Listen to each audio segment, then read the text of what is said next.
I'm Lisa Ward. I'm the Director of Education for Maddie's Fund. I'm actually going to turn over to my partner in crime here tonight so he can introduce himself.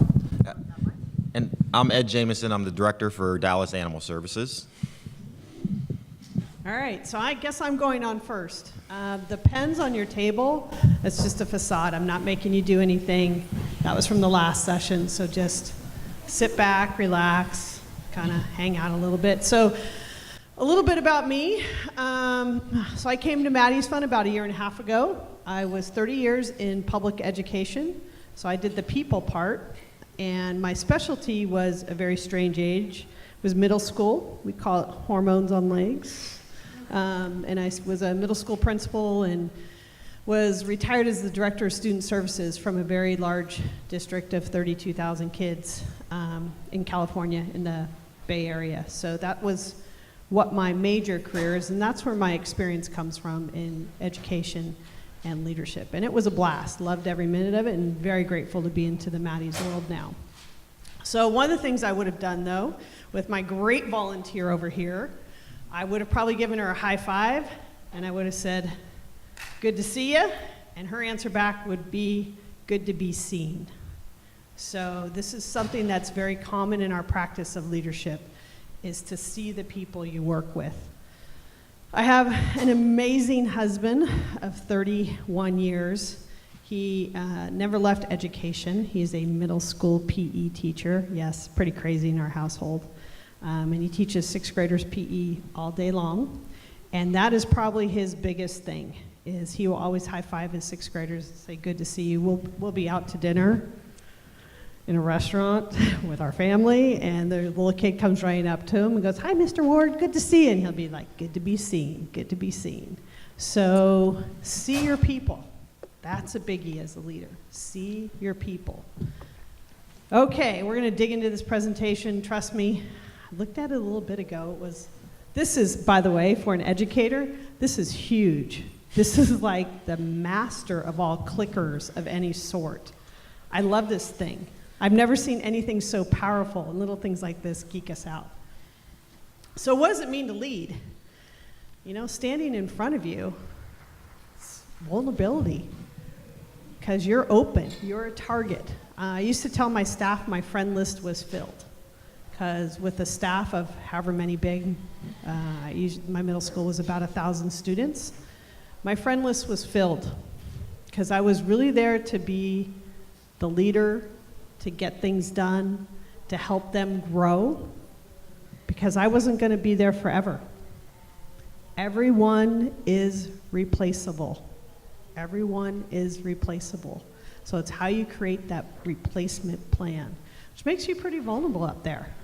I did have a couple colleagues that I would have those trusted conversations of what's going on in the middle school and who's doing what and how it's going. But really, I was there for everyone. I used to tell them, everyone's my favorite. How many of you went to school and in the classroom you knew the teacher had their favorites? How many of you had that? How many of you were those favorites? Oh yeah, whatever. How many of you weren't those favorites at times? And how upset that made you, like, how does that teacher ever like me? What did I ever do, right? Same sort of thing with your staff or who you work with. So kind of think about that through that lens. Think about what you're doing now, whether you are the very top person or whoever you're working with. Think about, are you with everyone equally? Are you being inclusive? Got to model that too. Got to show that back to everyone. When you want to lead, it takes definitely strength, right? It also takes that you know your areas of growth. Those are some of the most important things to have, to recognize what your strength is. Definitely, I'm a very organized person. That helps in my strengths, and I hopefully can always build from a place of compassion and try and understand people's stories, but strength takes a lot of strength. Everyone's been telling their personal stories at this conference. It's kind of moving. So I'll give you a little bit about my personal story. One of the years I was building a brand new middle school, and it was June of 2008, and this middle school is going to open in August of 2008. 2008, if you don't know, in education world was the budget crunch time. So I was actually playing principal at 2 different schools.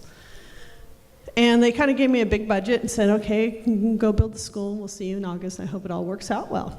No problem. Great. I can do this. And about the middle of June, I got a call from my doctor, and I got diagnosed with breast cancer. That's great. How's this going to work for everyone? So I had some very key people around me, and that was my office manager and my assistant principal. And these key people around me really knew my strengths, and I let them see me be vulnerable. Had to plan all my actions of taking care of having breast cancer and opening the same middle school, and planning out that you have your chemo, but you lose your hair the day after school opens, so the kids don't freak out and you can kind of tell them what's going on. The best part is my assistant principal was bald, so we had twin day often. It was very fun. Like I said, middle school, it's a creative place. Knew my strength, knew my vulnerability, opened it up. Got to be human out there. Big part of it. Taking a chance in leadership, though. Unless you lead, the view never changes. Think about that. Think about that view. And how many would say back at your organization right now, well, gosh, I would do this differently. Don't just say it. Have the strength to step out, find the best way to say what you want to say, then be a part of that solution. So I always think it's important before you can lead and do anything that you're going to do that you look inside yourself.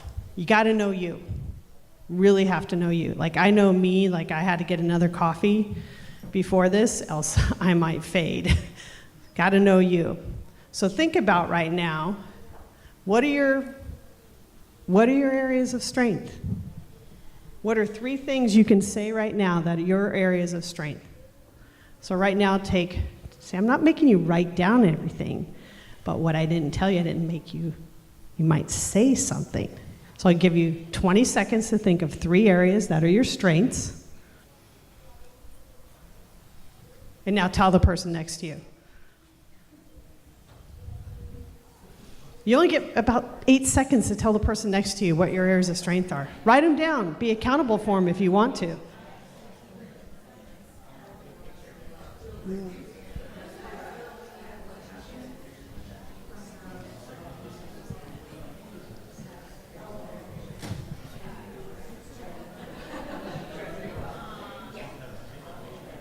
Okay, so I'm going to pick on the people in front of me because educators don't ever sit in the front row. We'll drag you up here no matter what we do. See? We're like this, symbolic in our thing, the craziness. Okay, one of the things that comes up, and these guys said it, was being able to see the big picture.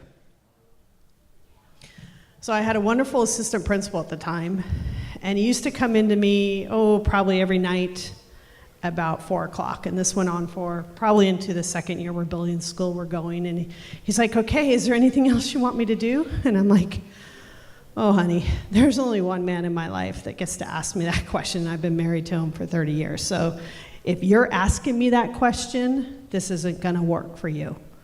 You've got to see the big picture. So I was pretty hard on him, pretty critical, and said, you tell me what else needs to get done. Because if we keep doing this, I'm just going to be creating honey-do lists. I might as well go do it myself half the time. How many of you are saying that right now? So one of the biggest things is to be able to take that leadership coat and teach and let it go, which means I had to give him the gift of time to figure some things out. I knew what needed to be done next. I absolutely knew what had to get done next. But if I keep giving them the answers, I'm not going to help them grow to build and lead and see the big picture. Who watched the Super Bowl last night? Pretty boring. It was okay. And how many people have said, Tom Brady, come on. The guy's how old? He's doing whatever. Do you know why he's so good? Because he, by far, anyone can analyze the big picture quicker than anyone else and know what to do with the ball. That's what makes him great. He's not this physical specimen, but his ability to analyze and see the big picture and break it down and anticipate what's coming 2 plays ahead, that's what makes him great. So, Jared Goff will get there one day. Area of growth. If you don't think there's a place you need to grow, well, you probably wouldn't be at this conference. Everyone has areas of growth. I don't ever like to call them weaknesses either. I just like to call them areas of growth.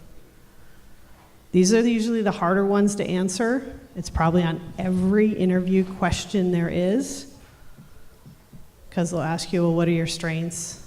What are your, and then you always have thought about some creative way to say, you don't want to make yourself look really bad, so what might be your area of growth? So right now, 10 seconds, what's your area of growth? Tell the person next to you. Say it out loud to them.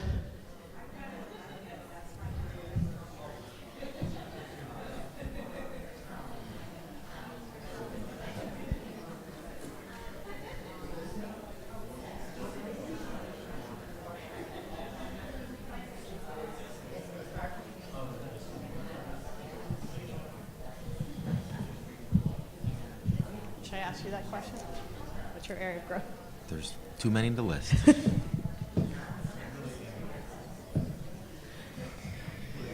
All right. I am so not a podium person. I hate standing. I'd actually be sitting at the table and making us all come up here. Area of growth. It's huge.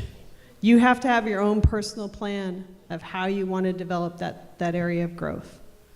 Don't forget about it. Don't be scared of it. Don't be afraid to admit it and say it out loud. Like, how do you learn with the people around you? There was a project that came into our schools, and it came from Columbia University. It was a reading and writing project. And they openly knew. I played sports. I can read and write, have several masters, love it. It's not my passion. And I'm with these English teachers that can write me under the table. And then to have to go to a workshop with them and learn about reading and writing, scared the bejeebies out of me. But they knew it, and what it was is I had to believe in myself a little bit more in my area of weakness or my area of growth. So just because you have that area of growth, make sure you check your mindset and how you're going to grow that. The choice to lead, it is a choice. It is harder to lead. There is no doubt it is harder to lead. It's so much easier to sit here in the conference and just let someone give you information, right? It's so much harder to stand up here and just lead and give a lecture, do something. That's taking a stand. So often look at leadership not as just being that person in charge, but when you're doing something and you're volunteering and you're part of volunteering and you're the one that's going to walk the dogs or do whatever, how do you do it with some sort of leadership? How do you model back all the expectations that are supposed to happen? When you walk the dog, you're supposed to do certain things. You're supposed to follow the routine, fill out the card, do all those sorts of things. Well, how many of the volunteers don't do that? How many of them just do it their own way? So no matter what your role is, there's a way to do it and lead.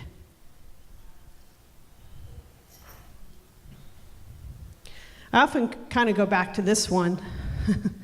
And this was kind of the fortune cookie method. How many of you used to open fortune cookies and then add maybe a sentence or two after you open that fortune cookie, right? You have to be so grounded in your principles of what you're doing that nothing wavers them. And it's really important to check those and check your principles.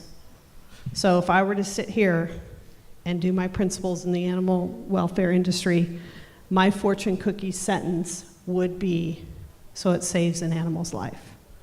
No matter what, so it saves an animal life. You can always go back to that, and that should always be your bottom line of what's happening. If I put this magic clicker down, I can't play with this. How am I doing, Ed? Pretty exciting? Very. Riveting? Very. I think I just like to look at the pictures of all that. What makes a good leader? You can list the 10 to 15 characteristics you just listed as your strengths that make a good leader.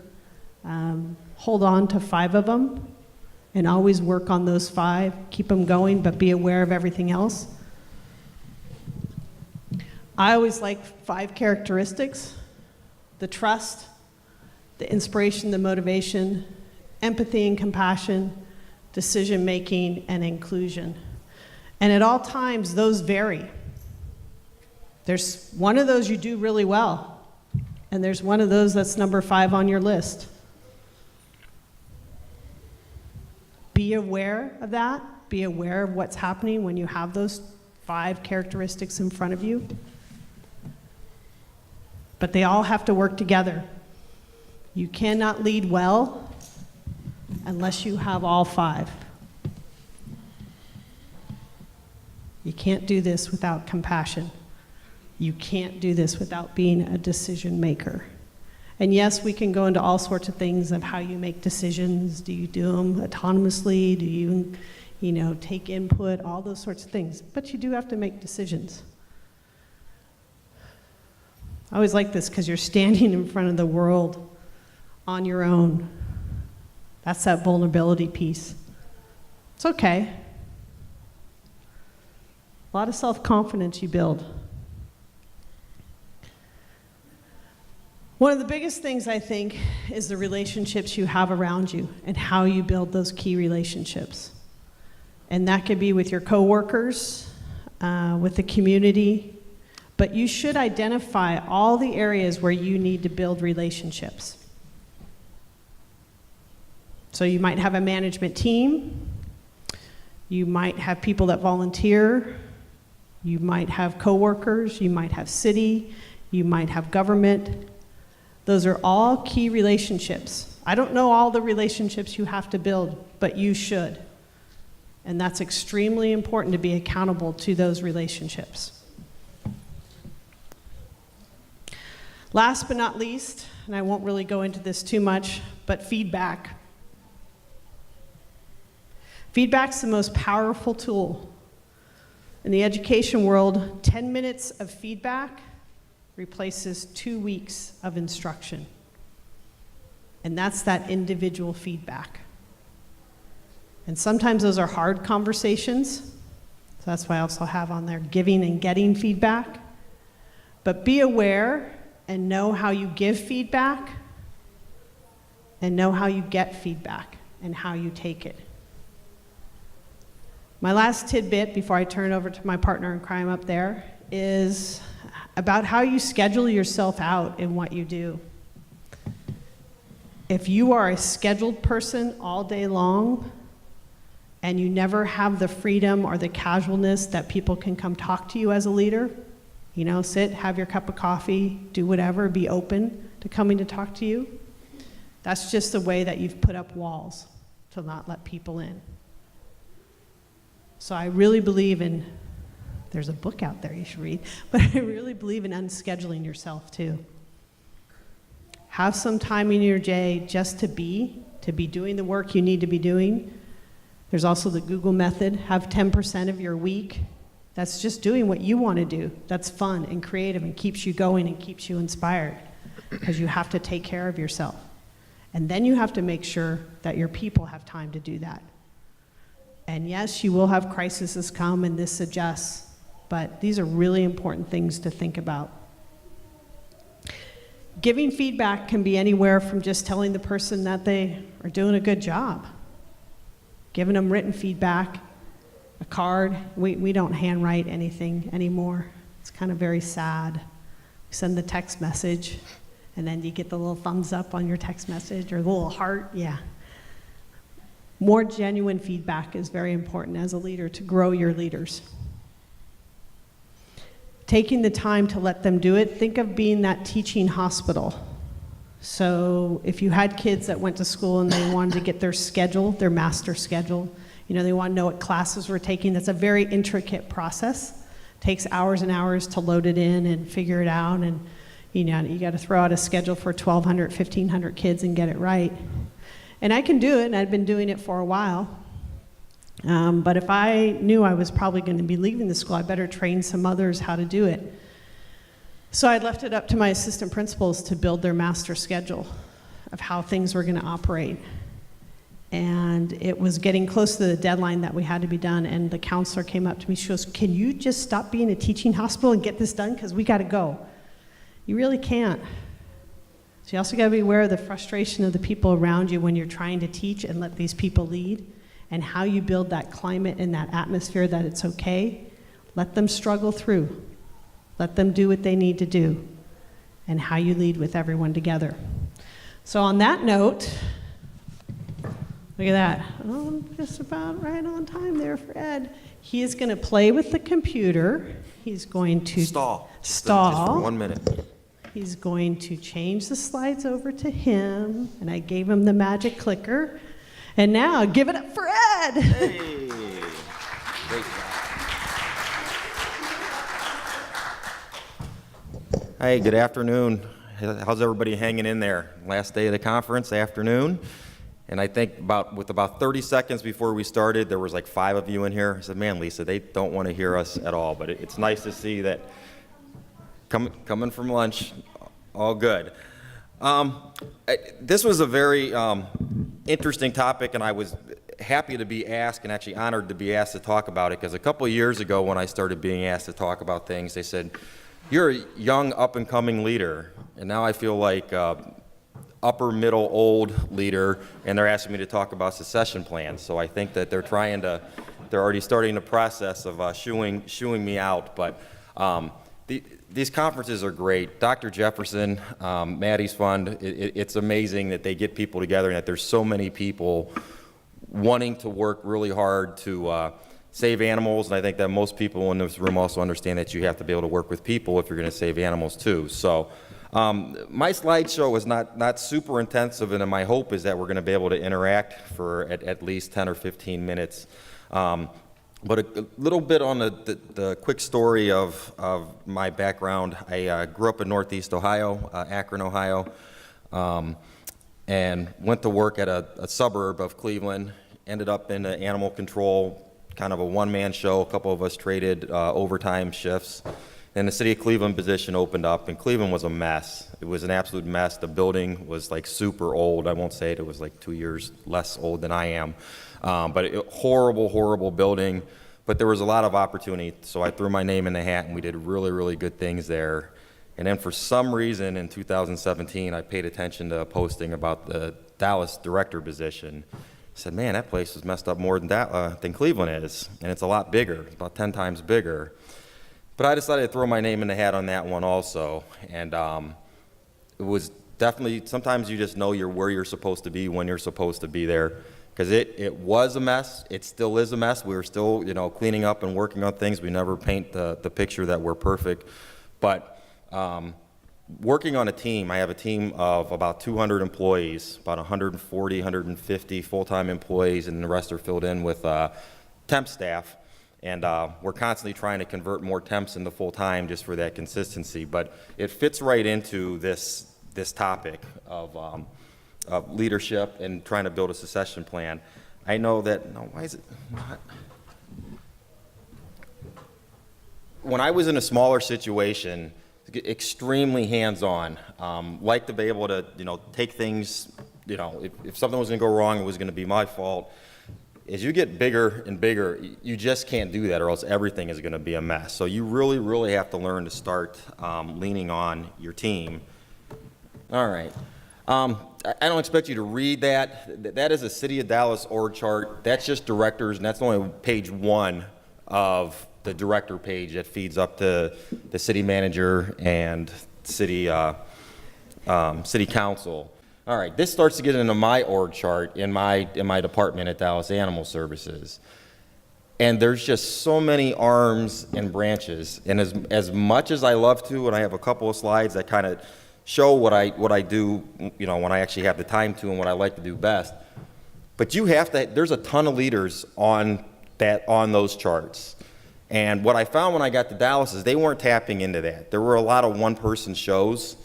And I'm never going to talk about anything from the past, but it can certainly hold you back, and it shows why they were having a hard time moving forward, is whether you are a small operation or a big organization like this, that it takes a lot of people to do what we're doing.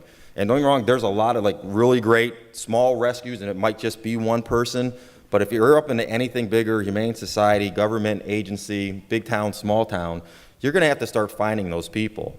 And for me, I hated it that, we kind of wear it as a badge of honor that, hey, we're on call 24/7, our phone's always on, they call us for everything. But one, is that really healthy for you? And if your people are having to do that also, is that healthy for them? So you're not creating a good situation for them to have some kind of a balance. And so I want to be able to come to conferences like this and know that my team is carrying on. We're going to bring in 100 to 150 dogs today. I'm sure we brought in 120 or 130 dogs yesterday, and they don't have to call me about stuff.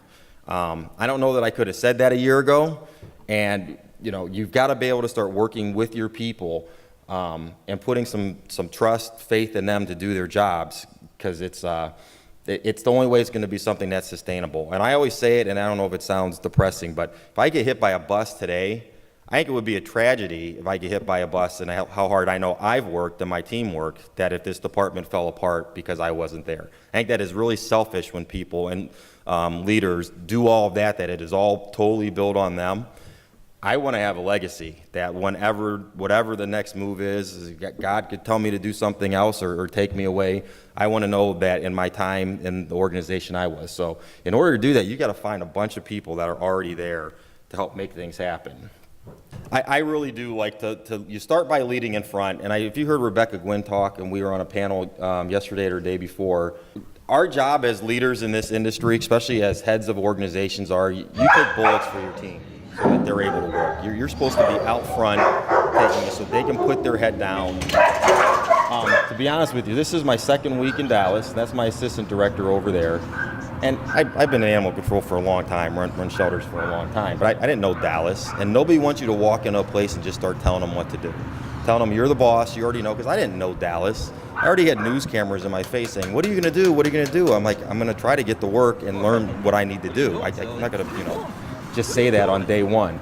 So I told my assistant director to wear jeans and that we were going to go clean kennels. I did know they weren't getting dogs outside. They couldn't quantify how often they were getting dogs outside. And we have 500, 550 dogs at any given time, sometimes 600 or 700 dogs. So I said, well, the best way for us to figure this out is for us to go out there and do it. We time ourselves. Now, we're really bad because we play with the dogs. We should have just been letting them out. And we were cleaning the kennels at the same time. But the staff had said, one said, I've seen 8 directors in the last decade here, and I've never seen one even walk through the kennels, let alone, get dogs out and start cleaning kennels. None of that's no pat on my back or my assistant director's back, but again, if you're trying to lead people, they want to see that you know what you're talking about, that you're willing to do what it is you're asking them to do. And we all hear it, you make a decision from behind your keyboard. Well, I try to take that out of the equation by saying, well, part of my time was behind the keyboard, but it's also because I know what I'm talking about, and we're trying to make, best decisions for the department. This one on the right just makes me laugh. This was my last year in Cleveland. I was headed to, we had a big event. It was an adopters come back. We were having a party. Our program we built there was called City Dogs Cleveland. I was all pumped up. I was heading in, and I heard a call about a dog out at Lake Erie, out on a rock formation that goes out in the Lake Erie. I'm like, are you kidding me? And I heard the news was calling and everything, and my employees were all tied up with this event. So I went out there, and yes, I ended up in the stinking water of Lake Erie. The funny thing, there was a picture of this. So it's way out on this rock formation out there. The dog jumps in. I throw my glasses and my phone to one of my officers, and I go diving in. It was like the most heroic thing ever. I catch this dog, I get him, and then I stand up, and the water's like right here on me. So you would have thought if there was videos like, I'm swimming through the ocean to, wrestle sharks or something, but it turned out it was only about 3 feet deep where I was at. And then on the left is in Dallas. I try to get myself out in the field as often as possible just to see what's going on. I actually, during this time frame, we had some performance goals that we were missing horribly. So instead of just throwing stuff from my office, I just cleared my calendar and started going out. And one of the things I saw on this rotation of me being out there was I'm really, really big on return to owner and field. We're in a place, and it's a different topic, but Dallas, is really big on dealing with loose dogs, like really, really, really big on it. So fine, you tell me to do that. If all those dogs hit my shelter, we're in big, big trouble. So I'm big on return to owner and field. And by being out in the field, I realized they weren't doing it consistently. And then we got it switched. I see Leslie Sands is from Dallas Pets Alive out there, but you can very drastically see when we got it fixed because our numbers just completely jumped up, and we actually hit over 90% for the first time in December, and that's when we got it all fixed. But I never would have known just looking at a report from my office unless I got out there. At the end of the day, you said you were there to support your team. These are some officers in Dallas on the left. That's called an operations team. They go into high dog bite area, high aggressive dog area. They have a really, really rough job. And seeing that picture, we were doing some hiring. We're always hiring. And I was asking for pictures. To see them smile like that with how hard their job is, I have that picture in my office because it just reminds me what I'm really there for. To be an animal control officer in the city of Dallas right now is not an easy thing. Actually, the day I left to come down here, I had an officer get attacked by a citizen. Came out, choked him and everything all over a dog that was running loose that he secured. So, at the end of the day, I always start with taking their side. They make mistakes, but, we hear stuff all the time. Your officer did this or that. My first thought is, it's probably not as bad as they're saying it, and, they probably don't have the whole situation. So I start with, no, I'm going to defend my officers. And don't get me wrong, as you get information and there's lines that can be crossed, but when they know that you have their back, that's a big thing. And then, again, from teams over there, that's Emily from Dogs Playing for Life. That was one of the first things I brought out to Dallas when I got there. They were shaky on if they wanted to do playgroups. They had all these dogs. They couldn't quantify how often dogs were getting outside. Playgroups were like the single most life-changing, life-saving thing that I did in Cleveland. So I knew we needed it in Dallas. And they were more welcoming of it in Dallas. But again, they go from a place that didn't even know what a walkboard was. Again, that's not a knock. These people know what they know. They didn't know what a dog walking board was. To go getting to, hey, look, we need to get 400 dogs outside multiple times a day and get into working with assessments and everything like that. So we try really, really hard to make sure that the staff knows that we're really there for them. I think it's Paula Powell who says it all the time. At the end of the day, we're just employees too. So you need to be out there really supporting them. Something else that can help your team, especially when you know that you're working hard, you're not perfect, you don't have all the answers, but you know you're working hard, is you make sure you share your information. I brag about it, what my people do. And even when it's not good, we talk about, hey, we think this is why, this is what we need from the community to help us, this is what we need from City Hall to help us to get through. So that's a daily report card that goes out every single day on the left there. It's every single day, and then the things on the right are actually on the City of Dallas's website as an open data portal. All of our information is live as it happens. My officers impound a dog. As soon as the A number is created in Chameleon, it links with the 311 system and goes live to the public. You can follow that animal all the way through to disposition. You can follow the activity on the type of the call that it was. It's a little bit cumbersome for my officers, but it has made it really clear as to what do they need to do. I'm like, it's not even going to be me who's mad at you. The public is going to see this, so your memos need to be right. The information that you get in, where the animal came from, things like that are really important. It's right down to heat maps. I don't even know which one's up there, if that's call volumes or service requests or impounds or something, but they have heat maps for everything in Dallas. To me, that really, really helps standing up for them, by showing off their work. And again, it's helped us be able to say, this is where we need help with things. So Cleveland was not so open. They only wanted to release information on requests, and we were doing pretty good. So I like this about Dallas. I think that this helps to be able to stand up for your team much, much easier. And I like this one. If anybody saw me talk this morning, that's our mascot. And I don't make the staff wear it because it's like human rights violations, because it's like 485 stinking degrees inside that costume. So that's always me in there. It is so, I used to run marathons, and I get, you get hot and sweaty. It is nothing like what 10 minutes inside of that suit does.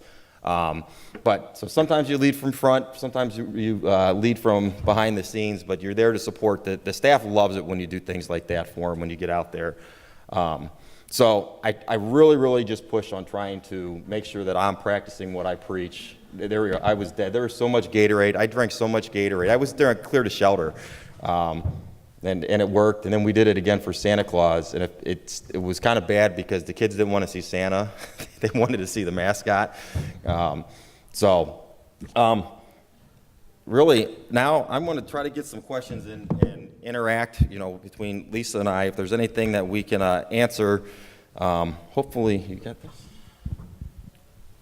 I got this. You got it? Yeah, data, I can't emphasize that enough. And I know you've heard about it this past couple days about knowing your data and what it is, and I don't care if your data is slashes on a piece of paper or whatever it is.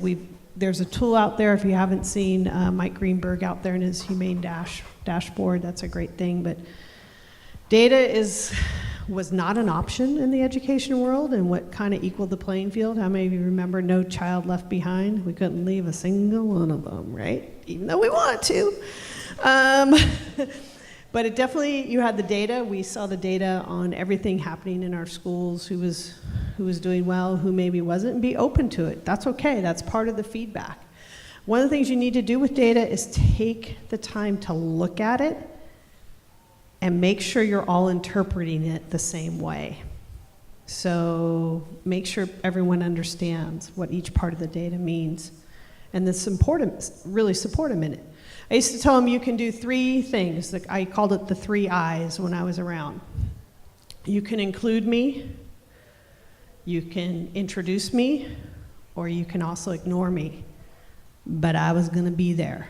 So really creating that presence with them and how you're around, and that it's okay that you're there. You're not just there to see what they're doing, you're a part of what they're doing. I am so excited to come to Dallas in this summer for Best Friends, and will you wear the suit though? Because I'd kind of like to come. Oh, okay, good. Yeah, that's good. I'm pretty excited about that. If you don't know, Best Friends is in Dallas this summer. So questions, thoughts, comments, things you want to say, things you want to do. What will be one thing you go back and do next week to make people feel good and show your leadership? Go ahead. Okay, I'm at a point with my rescue that because of my actual job, I'm having to kind of reinvent things, and this would probably be a second time reinventing it. So sometimes there's, the people who've volunteered and worked with us that maybe think, oh, you guys screwed it up, or, how do you kind of reinvent things as a leader and rework things and say, hey, we did this good, but we screwed this up, and we'd like to change this because of this, and maybe make a different, kind of make those changes, and both for your team and for anybody in the community. Yeah, the question's really, creating, reinventing and going in with change. There's a lot of different styles. I know that there's a time and a place for ripping the Band-Aid off and just going at it.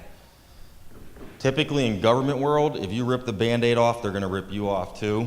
And if you come in too hot, you're gonna have council people, and depending on how your makeup is, I would imagine a lot of nonprofits with boards, you could do some of that unless you were brought in just straight up for some heavy lifting.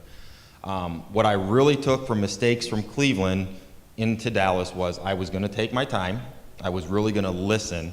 I could go in there and tell them everything I wanted to do, but nobody wants to hear that. They wanna be heard.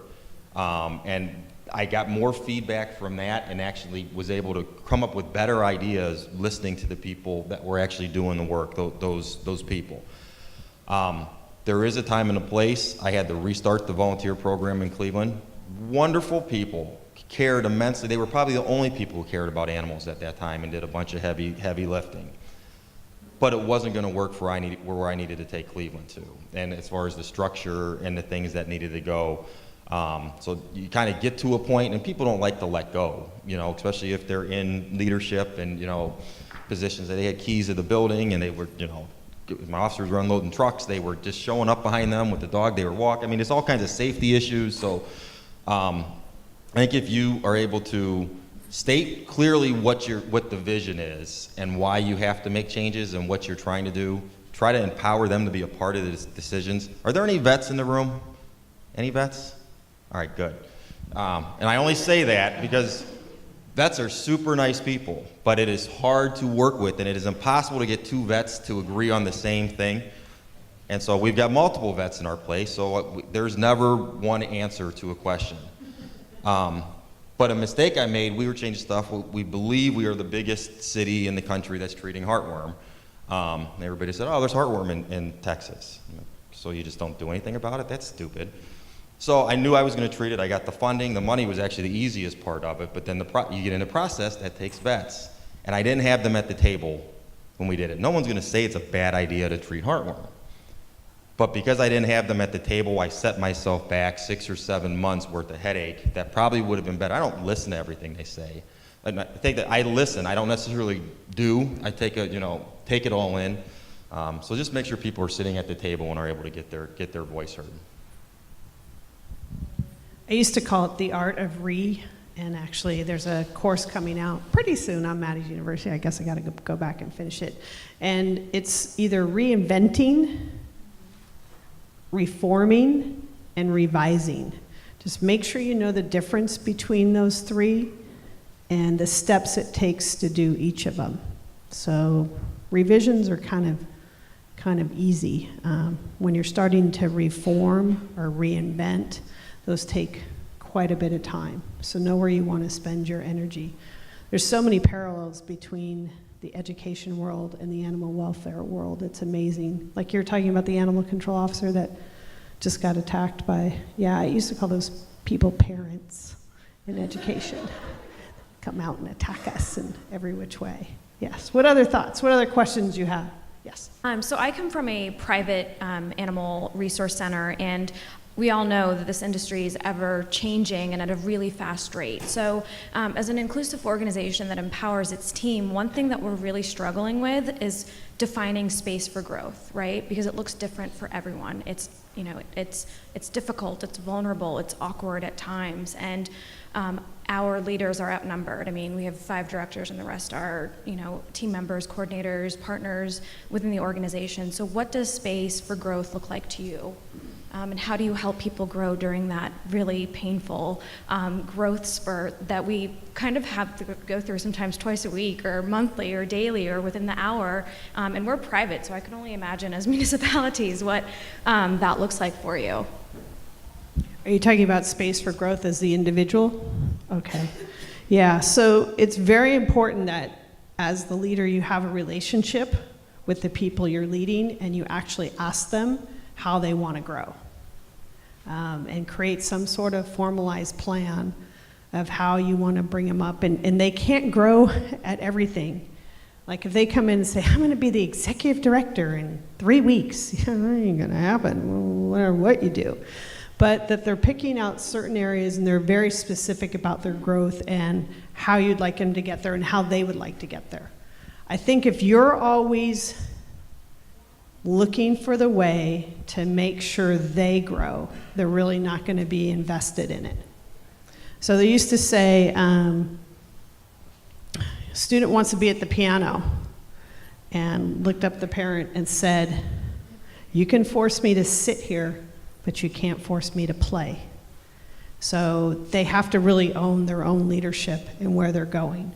So, and so many people want to go too fast. And I always say, go slow to go fast. So that's how I would look at it in that sense. No, you're right on. I totally agree. Each organization is different too. In Cleveland, there was very few places to grow. There was like 5 positions in the entire department. In Dallas, we have a huge chart worth of that you can work your way up and through. So the organization on even having that. And then there is I'm fortunate enough, I'm getting a lot of leaders want to come and work for me right now. The people from Austin, I didn't know if I was allowed to go there. I took one of the managers from Austin Animal Center and one of the from APA, both came to work for me. In another Texas city, there's a new manager coming over also. I fully see in the future, though, it's going to be those people are going to be leaving to go lead other places, which I'm fine with. That they may not be able to grow more in my organization. So I do look at it that it's more of a compliment, that if you still want to train them up, some people hold them down because they don't want them to leave. They make sure there's not any other growth in there. And I think that is a selfish type of thought so. Even if in your organization there is only so high they go, you still want to have the most trained, most capable people.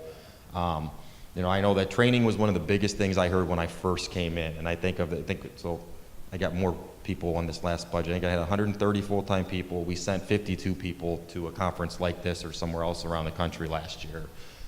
Move money from somewhere else that wasn't being used right. So, and listening to them again, not just to send them to places we wanted to go, but I think that's important. What do they want to do? And many younger people today do automatically think, yeah, I'm 21 now, I should be the director. Go ahead. I have to remember that because I have a 25-year-old and a 20-year-old. Yeah, she didn't think I was that old, did you? But I am. Yeah, so leadership and creating those opportunities. Maddie's last year started their first fellowship program. So we had 4 fellows, 2 at Austin and 2 at Charleston. This is the second year of it, and we have 2 at Austin and 2 at Humane Society of Silicon Valley, and we're going to be announcing a couple more opportunities that you can go ahead and take a year with the salary and be at one of these places and learn everything that they're doing. That's an extreme level of training and leadership along the lines. The next, if you're down to switching something, do you have book discussions, reading powerful book groups on leadership and just having a discussion on it and seeing if you're all thinking different thoughts or, what you think leadership is? But even reading an article, taking the time just to read an article with your staff about leadership or change or something going on in your industry and having that 10-minute discussion with them. We don't talk with each other enough, and we don't spend the time talking, not scheduled, not a meeting, not a Zoom invite that we're going to do it, just that casual conversation about what they're thinking. So, question? Yeah, I'm the director of a small private shelter in Dripping Springs, which is just outside of Austin. And we've recently hired 3 new animal care workers, people that come in and feed and medicate our hospice kitties. Because, if you're going to have kitties sooner or later, or dogs or anything, sooner or later, something doesn't get adopted. And they grow old. And so we've had that happen. I've gotten some good ideas here on how to move them, or some of them. But one of my new staff members, she's young and she's dynamite if she ever gets well enough to come to work. And this is stressing me. She's, I've scheduled her for 5 times to learn, and she's missed 3 because she's sick. I don't know how to deal with that. I mean, what do you say? Stop getting sick? Can't do that. I don't know how to address this. So there's a reason why my husband doesn't travel with me to conferences, because he is a teacher. And I do believe the 180 days you're contracted to teach, you better have your butt in that classroom teaching, because that's what you're paid for. I think it's important that they know how valued the time is that they're showing up. And I'm not sure they're there yet in understanding that.